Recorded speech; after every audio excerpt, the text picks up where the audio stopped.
Bonjour à tous. Donc, pour ceux qui ne me connaissent pas encore, je suis Valérie Mofailly. J'accompagne les entrepreneurs pour les aider à se relaxer, puisque la personne la plus importante pour vous, c'est vous. Et donc, dans ce cadre-là, aujourd'hui, j'ai le grand plaisir d'inviter Lingen Encia. Donc, Lingen, bonjour. Merci Valérie, ravi d'être là et voilà, ¿qué tal todos? Et donc, je t'invite, donc Lingen est coach de coach, il va nous expliquer plus en détail. Et donc, je l'invite aujourd'hui pour présenter son livre, donc Business Mindset, les 55 clés pour développer son business de coach. Donc, je te laisse te Yeah. présenter en 2 mots. Ouais, donc moi je m'appelle Lingensia, j'ai 40 ans bientôt.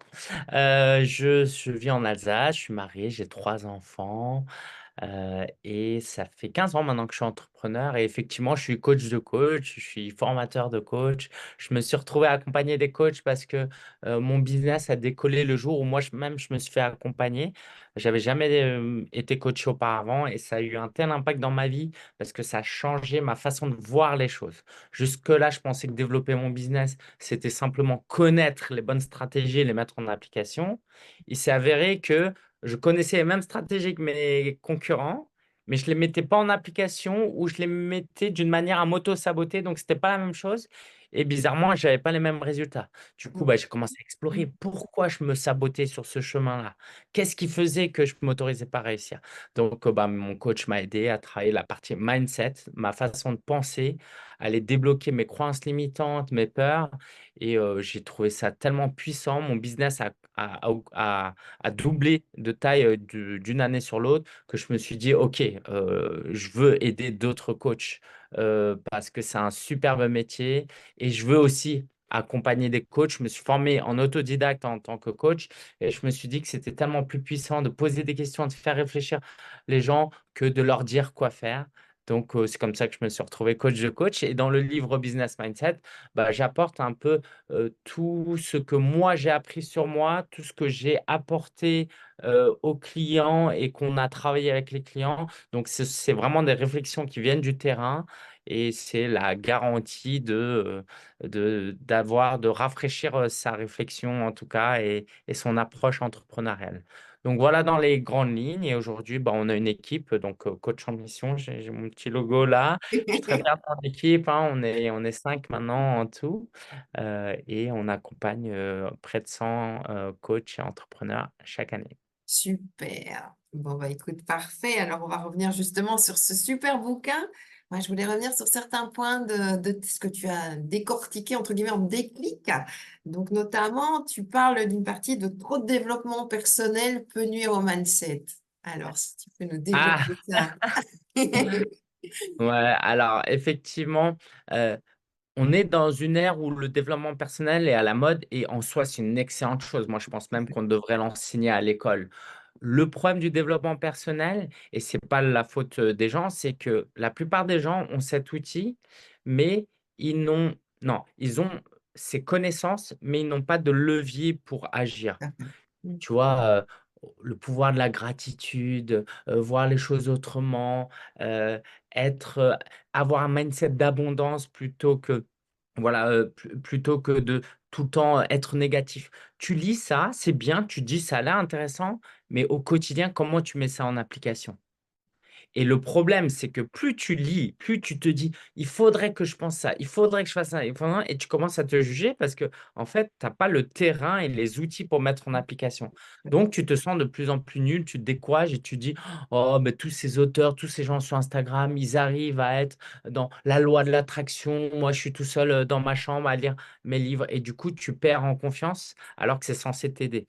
Donc c'est important pour moi de trouver un moyen, par ton activité principale, alors ça peut être ton travail salarié, ton business ou même d'être, par exemple, parent au foyer. Mais à travers ton activité principale, il faut que tu trouves un terrain pour exprimer, exploiter toutes ces réflexions-là. Et l'entrepreneuriat est hyper intéressant parce que tu as des leviers contrairement au salariat où forcément tu as moins de liberté. La parentalité, c'est un super moyen de se développer personnellement.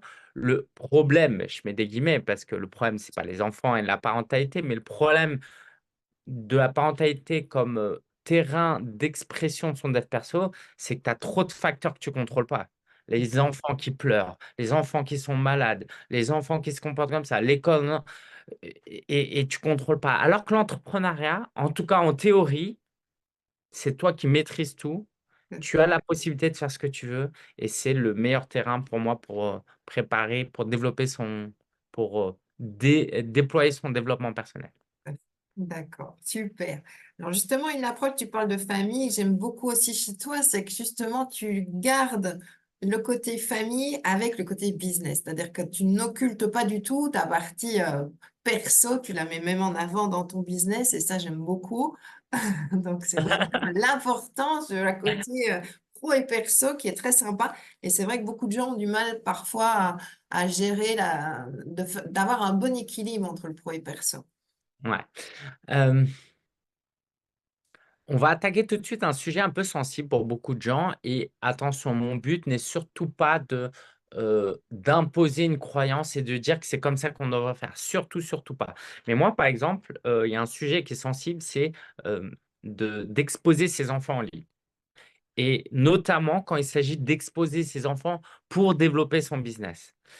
Si vous achetez Business Mindset, vous allez voir qu'en dédicace, non seulement je dédie le livre à ma fille, mais j'ai carrément une photo avec ma fille.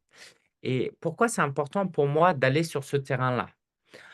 Je ne pense pas que j'ai besoin de montrer mes enfants pour développer mon business, mais en fait, j'aime tellement être papa. C'est tellement important pour moi que je serais désaligné de séparer pro et perso. Je serais désaligné de ne pas parler de mon travail à ma fille. Je serais désaligné de ne pas impliquer mon épouse quand elle a le temps dans le livre, parce que, par exemple, c'est elle qui a fait le dessin. En fait, c'est juste, ce serait juste essayer de plaire aux autres que de ne pas impliquer ma famille. Donc, j'essaye de pas trop mettre de photos de mes enfants en ligne non plus, parce que je suis aussi conscient des risques que ça implique, du fait que elle, plus tard, elle va m'en vouloir et me dire, bah, moi, j'ai pas voulu. Je suis conscient de ça. Mais à un moment donné, euh, c'est le genre de risque que je suis prêt à prendre, parce que j'ai une mission. En tout cas, j'essaye d'avoir une mission de vie qui est assez grande pour dire que, bah, à un moment donné, tu peux pas faire de grandes choses en prenant aucun risque. Et évidemment, quand je publie des photos de mes enfants, bah, j'en parle à mon épouse. Quand elle est dans mes épisodes de vlog, bah, pour le coup, elle accepte. Donc, j'essaye de faire des efforts là-dessus. Mais pourquoi je parle de ça? Parce que beaucoup d'entrepreneurs n'arrivent pas à développer leur business parce que, en fait, la motivation n'est pas assez forte. La plupart des gens qui veulent devenir coach, par exemple, sont très famille. Mais si tu mets pas ta famille dans le business, qu'est-ce qui se passe quand tu as un peu de temps libre? Bah, évidemment, tu vas passer du temps avec ta famille, ce qui est normal et ce qui est très bien dans soi. Mais en faisant ça, tu n'investis pas sur ton moyen et long terme. Tu consommes du temps avec ta famille et ça, j'en suis très content. Et moi, les vacances, les soirs, le week-end, c'est fait pour ça. Mais quand tu consommes ce temps-là, tu ne capitalises pas sur une future liberté que tu pourrais avoir avec tes enfants. Typiquement, moi, je fais des voyages business avec ma famille que je ne pourrais pas faire si je développais pas mon business. Et ça, pour moi, c'est très précieux. Donc, je pourrais juste consommer et passer un maximum de temps avec mes enfants. Mais euh, je, je ne pourrai jamais profiter pleinement de ma famille comme moi je le voudrais. Donc, tout ça pour dire que le meilleur moyen pour quelqu'un qui a une valeur famille haute, c'est de mettre cette valeur dans son travail. Sinon, tu te retrouves à te forcer chaque matin. Parce que chaque matin, si c'est entre passer la matinée avec tes enfants ou bosser, bah oui, bien sûr qu'on préfère tous passer du temps avec les enfants. Mais en faisant ça, tu négliges ta famille sur le long terme, tu te négliges toi-même, tu perds en enthousiasme, en épanouissement, et au final, ta famille y perd aussi. Alors que si tu inclus ta famille dans ton business, eh ben, tu peux avoir euh, et la famille et le business, en tout cas sur du court, moyen et long terme. Je ne sais pas si je suis totalement clair. Si, Si si, jamais tu veux des exemples, je peux en donner, mais voilà un peu ce que je voulais partager. si, on revient à ton alignement et ta nécessité de t'aligner par rapport à ce qui est important pour toi. Et je pense que c'est ça qui est important pour tous finalement. Et Ouais, justement, Oui, pour revenir. Après, si tu peux me permettre peut-être une dernière chose, en toute honnêteté, il y a aussi une partie stratégique là-dedans, c'est que la plupart de mes clients sont aussi des mamans, pas tous, mais le sont aussi, ou sont des gens qui ont une valeur famille. Donc, je sais qu'en partageant ça, je vais aussi avoir un public, tu vois. Si mon audience, c'était des footballeurs de 20 ans, je le ferais moins parce que ça parlerait moins. Et du coup, est-ce que je le fais pour avoir plus de clients ou est-ce que, en fait, je suis quelqu'un qui aime tellement la famille que je me suis retrouvé petit à petit à aider des clients qui me ressemblaient. Finalement, c'est ça un business pour moi qui est sain, c'est qu'on va trouver des clients qui nous ressemblent dans les valeurs. Et du coup, je ne veux pas attirer les tout venants. Moi, je ne veux pas attirer, par exemple, des clients qui me disent, Lingen, aide-moi en 6 mois à passer de 0 à 1 million et je peux travailler 80 heures par semaine. Non, ça ne m'intéresse pas. Par contre, en parlant de ma famille, je filtre. Je dis aux gens, écoutez, si pour vous la famille, c'est pas important, j'ai aucun problème avec ça, mais j'ai plein de concurrents qui font de l'excellent travail. Allez les voir eux. Mais si vous nous rejoignez, nous, eh ben, vous aurez aussi cet espace où vous pourrez parler de votre vie privée, de la difficulté que c'est pour vous d'allier business et vie parentale. Et donc, c'est aussi un message marketing pour dire aux gens, je ne travaille pas avec tout le monde. Ouais, Tout à fait. ouais, Mais j'ai terminé. au moins qu'il soit aligné avec tes valeurs, sans être tout à fait comme toi, c'est au moins aligné avec tes valeurs, tout à fait. Exactement, exactement. Oui, oui, parce que en fait, moi, j'étais très parent avant même d'être parent, parce que notamment, je m'occupais de mon neveu qui était placé à l'ASE, à l'aide sociale à l'enfance. Et moi, je me suis marié qu'à 31 ans, j'ai eu des enfants qu'à 34, 35 ans, mais j'étais déjà très famille à 25 ans, en fait, Oui, déjà. voilà. C'est l'état d'esprit, les valeurs, tout à fait. Et par rapport à ça, où justement, et ton alignement, tu parlais notamment de ta motivation à l'argent, qui en tant que motivation argent pure, entre guillemets, ne te motivait pas du tout. Et que justement, quand tu as été, ta famille s'est agrandie, tu as justement eu cette motivation. Alors là, je te rejoins complètement parce que moi, la motivation argent pure me reconnaît pas du tout non plus. Mais c'est vrai qu'avec des déclics, ça aide aussi à se motiver sur d'autres parties. Ouais, ouais. En fait, il y a des règles du jeu. On vit dans une société où c'est l'argent qui régit un peu le monde, tu vois. Et ça, c'est pas. En fait, tu as le droit de vouloir ce que tu veux, mais si mon ordinateur il casse, demain, je peux pas aller voir chez Apple et dire, écoutez, je suis quelqu'un de bien, je suis un bon papa, offrez-moi un ordinateur. C'est clair. Donc, à partir de là, l'argent est quand même très important. Yes. OK? Pour ma famille, si un jour je vais acheter une maison, si je veux faire des voyages, j'ai besoin d'argent. Mais par contre, comme je suis quelqu'un qui arrive à être très heureux sans beaucoup de choses matérielles, le piège dans lequel je suis tombé, c'est que j'ai manqué d'ambition et je me suis rendu compte que en manquant d'ambition, j'aidais aussi moins de monde. Parce que qu'est-ce qui se passe? Si demain je te dis, toutes choses égales par ailleurs, il y a une entreprise qui fait 10 millions de chiffre d'affaires et une entreprise qui fait 10 000 € de chiffre d'affaires. Tu vas te dire, bah, c'est quoi la différence? C'est pas juste l'argent, c'est que l'entreprise qui fait 10 millions, elle aide potentiellement 100, 1000, 10 000 personnes en plus. Et ça, pour moi, c'est important. C'est-à-dire là, j'ai sorti Business Mindset. Si je te dis que j'ai gagné 10 000 € avec le livre ou 500 € avec le livre, bah, dans le premier cas, j'ai plus de lecteurs et plus de potentiel vie changée. Donc, ça m'importe aussi. Donc, comment je peux être motivé par ça alors que la valeur contribution est forte déjà, mais au quotidien, elle n'est pas assez forte parce qu'elle n'est pas assez palpable. Donc, pour moi, ça a été vraiment ma famille. À un moment donné, bah, c'est la pression, c'est de devoir vouloir vivre dans un appartement plus grand pour avoir plus d'espace pour les enfants, des jeux, des voyages. Là, on a un projet immobilier dans les 12, 24 mois à venir. Donc, tout ça, ça coûte de l'argent. Et donc, paradoxalement ou pas, en fait, euh, il y en a qui vont gagner plus d'argent quand ils sont célibataires. Moi, c'est quand je suis devenu papa et que j'ai dû me dire, OK, bah là, en fait, c'est sérieux. Et un truc, par exemple, qui était très important pour moi, c'est que mon épouse, elle voulait passer la première année de la naissance de ma fille et des jumelles aussi d'ailleurs à la maison et ne pas travailler pour s'occuper d'elle. Et ben, ça m'a motivé de dingue à générer de l'argent, en fait. Et là, j'ai trouvé que ça avait du sens.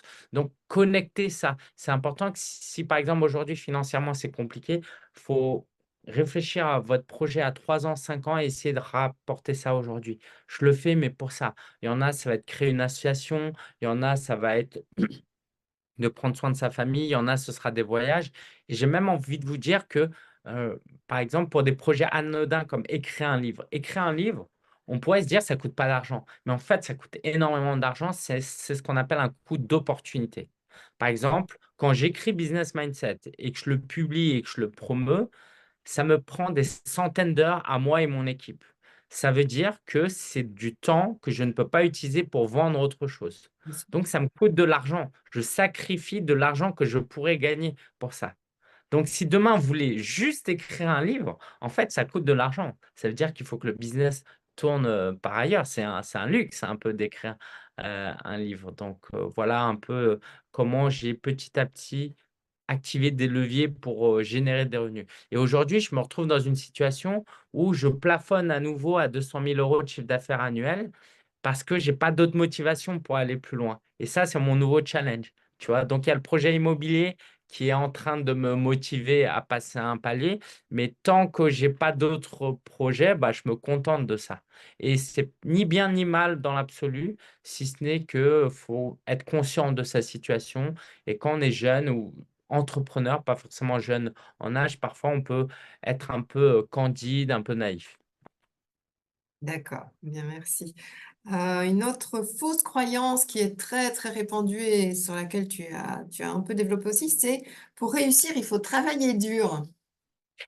Ouais, ouais, ouais. Ben, moi j'ai grandi, avec des parents ouvriers.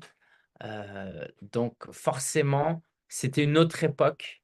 Mes parents étaient illettrés, hein, ils ne parlaient pas français.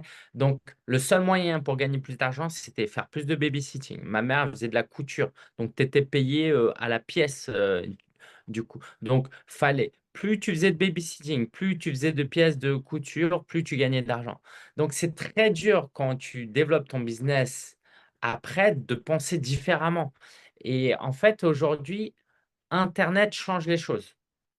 Internet change les choses parce que si tu choisis la bonne stratégie, tu utilises le bon outil, et ben, tu peux faire une action et avoir plein de répercussions. Le cas le plus concret, c'est par exemple si aujourd'hui vous publiez une vidéo sur YouTube, une vidéo, admettons, elle vous prend 15 minutes à préparer, 15 minutes à tourner, 15 minutes à l'uploader, 15 minutes à promouvoir, bref, ça vous prend 1 heure, et ben, elle peut être vue potentiellement des millions de fois. Donc 1 heure de travail peut remplacer, heu, 50 conférences en présentiel devant 200 personnes, en termes d'impact. Donc, quand tu sais ça, et ben, tu vas trouver les stratégies et les outils qui peuvent te permettre ça. Après, aujourd'hui, j'ai développé un business où j'ai une équipe. Et ben, Oui, aujourd'hui, quand j'ai besoin de faire quelque chose, c'est plus que à la sueur de mon front.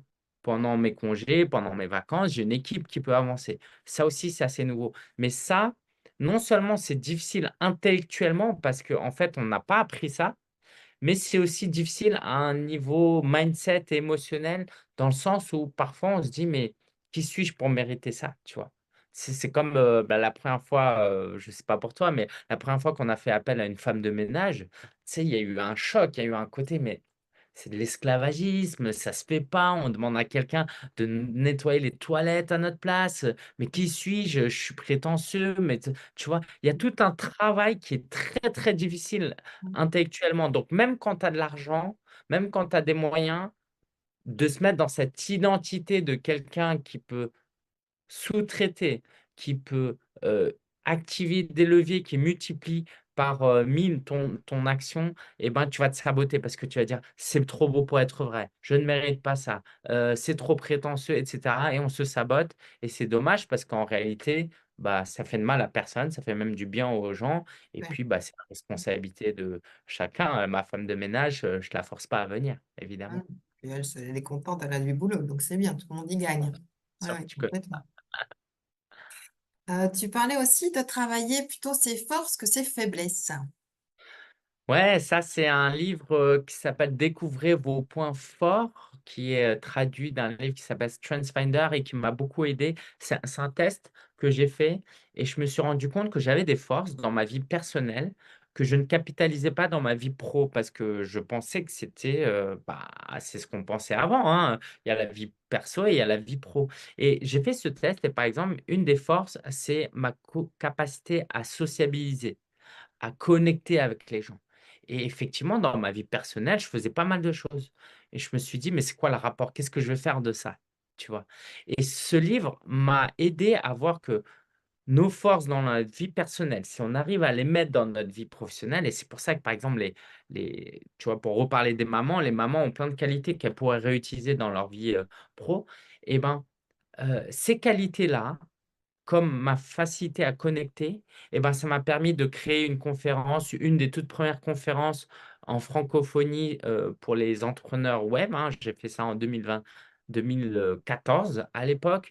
Je fais des sommets virtuels aujourd'hui, je fais des interviews, parfois je suis interviewé, comme ici. Le livre Business Mindset, il y a, près de 20, heu, experts qui, ont contribué au livre. Donc je vais beaucoup travailler en connexion, en collaboration avec les gens comme je le ferais dans ma vie personnelle et ça m'ouvre des portes et ça m'aide à aller beaucoup plus vite et plus loin. Et c'est le contraire de ce qu'on apprend à l'école. À l'école, quand tu es bon en EPS, personne ne te félicite, vraiment, en tout cas pas les profs, tu vois? Les profs, le proviseur à la fin, c'est, peut mieux faire, devrait améliorer sa moyenne dans ça. On t'enlève les tableaux d'honneur, tout ça, parce que tu as une note en dessous de 10, plutôt que de t'encourager à aller dans des sphères où tu es meilleur.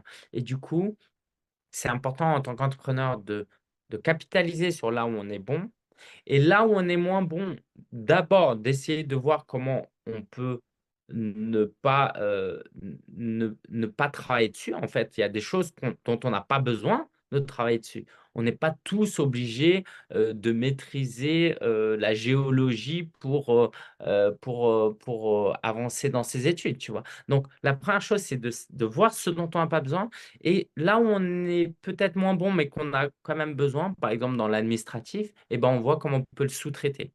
Mais la première étape, c'est d'élaguer ce dont on n'a pas besoin, tu vois? Ça sert à rien de dire, «Je suis mauvais en administratif, je vais pas devenir entrepreneur». Ouais, mais non, c'est pas la question, tu vois? Déjà, créer un statut où tu as pas besoin de beaucoup d'administratif, comme être auto-entrepreneur et quand tu vas croître, bah, tu vas pouvoir déléguer à des experts comptables, à des assistants, à distance, hein. Nous, on travaille par exemple avec des gens à Madagascar qui ne nous coûtent pas très cher parce qu'après, tu as toutes ces croyances et ces peurs que: «Oui, mais si j'ai ces objections, j'ai pas d'argent, j'ai pas ci, j'ai pas ça». En fait, à chaque fois que tu es dans le «j'ai pas quelque chose», il y a souvent une solution. C'est juste ton cerveau n'est pas encore en mode solution. Il est en mode problème, tu vois?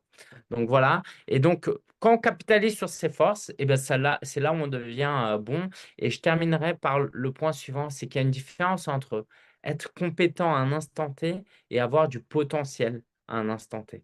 Par exemple, moi aujourd'hui j'ai écrit, allez 3 vrais livres et pourtant à l'école j'étais mauvais en français, tu vois? J'étais juste, mauvais. Donc à l'école, j'étais mauvais en français, mais j'avais du potentiel et très peu de profs l'ont vu et très peu de profs m'ont encouragé. Ou ils étaient, occupés, ils n'avaient pas que ça à faire, je pense qu'ils faisaient de leur mieux, tu vois, les pauvres. Et en fait, par exemple, beaucoup de gens vont dire: «Je suis nul en technique, je peux pas faire du» en fait, il y a une différence entre tu es nul à un instant T et tu as du potentiel. Donc moi, par exemple, j'étais mauvais en orthographe, mais aujourd'hui, tu peux écrire des livres sans être bon en orthographe et de toute façon, à force d'écrire, tu vas t'améliorer, tu vois? Donc ton potentiel, avec un peu de travail, il peut devenir des compétences très rapidement. Mais si tu t'autorises pas à aller sur ce potentiel et que tu regardes que tes compétences à un instant T, bah, tu es mauvais. C'est comme, il y a des gens, bah, mon épouse, par exemple, elle a appris le piano en autodidacte. Et bah, elle avait un potentiel pour apprendre la musique. Moi, j'ai appris la guitare avec des profs, j'ai toujours pas appris, j'arrive pas, tu vois? Parce que j'ai pas le potentiel. Pourtant, j'ai passé autant d'heures qu'elle, tu vois? Donc ça veut dire qu'à un instant T, quand mon épouse n'avait pas commencé le piano, elle aurait pu dire: «Je suis nulle en piano, je fais pas de piano». Bah oui, mais en fait, tu as pas encore exploité ton potentiel. Donc c'est important de pas se raconter d'histoires et de pas s'enfermer dans une identité qui vient souvent de, ce qu'on a vécu à l'école ou dans notre famille quand on était enfant. Mais oui, on vient en fausse croyance et la confiance en soi, tout à fait. Alors, un dernier point, tu parlais aussi de s'autoriser à se réussir. Et moi, en parallèle, je mettrais aussi de s'autoriser à prendre du temps pour soi. Ok, ok, ok. Tiens, pourquoi tu fais ce parallèle? Je suis Mais curieux. parce que je pense que justement, si tu t'autoriser à se réussir, parfois on n'ose pas parce qu'on est soi-même son pire ennemi. Ouais, Et la même chose dans s'autoriser à prendre du temps pour soi. ouais, C'est ouais. dans ce cadre-là que je Ouais, pour moi, c'est effectivement, il y a un gros point commun qui est l'estime de soi et l'amour de soi. Si on s'aime pas, on va pas s'autoriser à réussir, on va pas s'autoriser à prendre du temps pour soi. Ça, on le voit tous les jours et voilà, je ne citerai pas forcément des exemples concrets, mais évidemment, mon épouse, par exemple, elle avait un challenge pour ça. Je pense qu'elle m'en voudra pas, mais tu vois, elle va toujours trouver des raisons de faire le ménage et de ranger des choses et de faire des choses. Parce que de toute façon, c'est infini, c'est infini. Il y a toujours des choses à faire. Et du coup, si tu prends pas le temps de réfléchir, tu vas toujours être en mode, mais non, mais il faut que je le fasse. Si je veux être une bonne maman, une bonne épouse, une bonne femme au 21e siècle, il faut que ça. Ok, ok, mais est-ce que tu le fais vraiment parce que tu veux être une. Parce qu'il n'y a pas de mal à être une bonne maman, hein, mais est-ce que tu le fais vraiment parce que tu veux être une bonne maman ou parce que tu aimes tellement tes enfants que tu oublies de t'aimer? Ou encore pire, tu as tellement envie de plaire à tes parents parce que eux t'ont véhiculé l'image qu'une bonne maman, ça devait être ça, que tu vas chercher à plaire à tes parents plutôt qu'à prendre soin de toi. Donc ça, c'est un vrai sujet.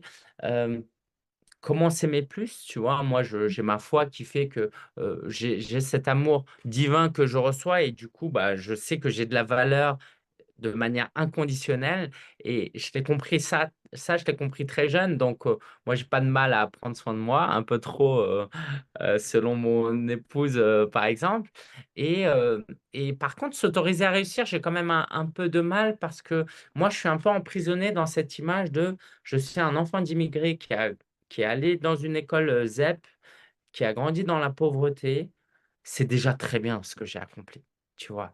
C'est déjà au-delà de mes espérances et aujourd'hui, je dois me reconnecter à ça. Je dois me reconnecter à: je suis un être humain comme tout le monde et indépendamment de mon passé, je dois aller chercher quel est quel est mon potentiel et qu'est-ce que je peux viser avec mon plein potentiel. Plutôt que par rapport à ce que j'ai vécu dans mon enfance, dans la pauvreté et cetera, c'est déjà bien et ça, c'est difficile parce que c'est, toute une nouvelle programmation qu'il faut faire, en soi, mais c'est une quête, importante et intéressante et pour revenir à ta toute première question, heu au lieu de me poser cette question et de méditer et juste tous les jours faire du dev perso, bah, je développe mon business et puis j'avance petit à petit plutôt que juste d'être dans des réflexions. Donc, la réponse, je la trouverai dans mon business et c'est dommage si ça prend 10 ans, mais si ça prend 10 ans, au moins j'avance tous les jours, et je me rapproche de ce plein potentiel. Tout à fait. Super. Eh bien, écoute, un tout grand merci. Je rappelle ton livre, donc Business Mindset, je vous le conseille vivement. Et puis, merci beaucoup, Lingen. À très bientôt. Merci à toi Valérie, merci, j'ai pris énormément de plaisir et puis, bah, merci d'avoir, acheté ce livre et j'espère que ça va plaire, à tous les lecteurs.